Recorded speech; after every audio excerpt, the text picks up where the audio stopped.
Hi friends, please subscribe to Amravati Media and press the bell icon for more latest updates.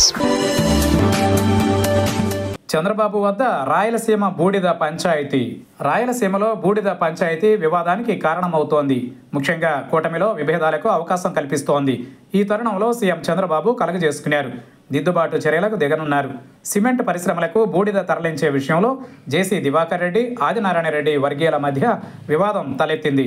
ఇప్పటి వరకు జేసీ వర్గీయులే బూడిద తరలిస్తూ ఉండగా రవాణాలో తమకు వాటా కావాలని ఆదినారాయణ రెడ్డి వర్గీయులు పట్టుబట్టారు. అప్పటి నుంచి వివాదం నడుస్తోంది. ఉద్రిక్త వాతావరణం నెలకొంది. పోలీసులు కలుగజేసుకోవాల్సి వచ్చింది.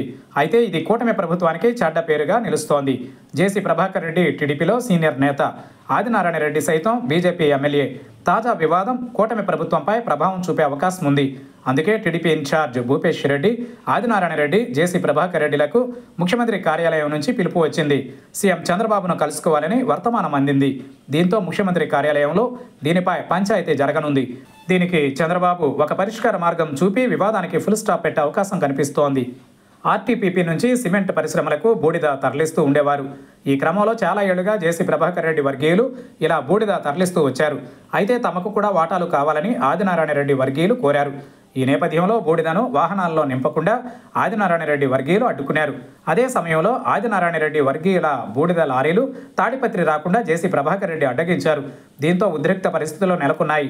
కూటమి పార్టీల మధ్య విభేదాల పర్వం అంటూ సోషల్ మీడియాలో తెగ ప్రచారం నడిచింది. దీనిపై సీఎం చంద్రబాబు ఆగ్రహం వ్యక్తం చేశారు. దిద్దుబాటు చర్యలకు దిగారు. శాంతి భద్రతల విషయంలో రాజీ పడబోమంటూ నేతలకు హెచ్చరించారు. అందుకే ముగ్గురు నేతలను ముఖ్యమంత్రి కార్యాలయానికి రావాలని సూచించారు. మరోవైపు ఈ వివాదం నేపథ్యంలో పోలీస్ యంత్రాంగం అప్రమత్తమైంది. తాడిపత్రి జాతీయ రహదారిలోని కొండాపురం మండలం సుగుమంచిపల్లె చెక్పోస్టు వద్ద భారీగా పోలీసులు మోహరించారు.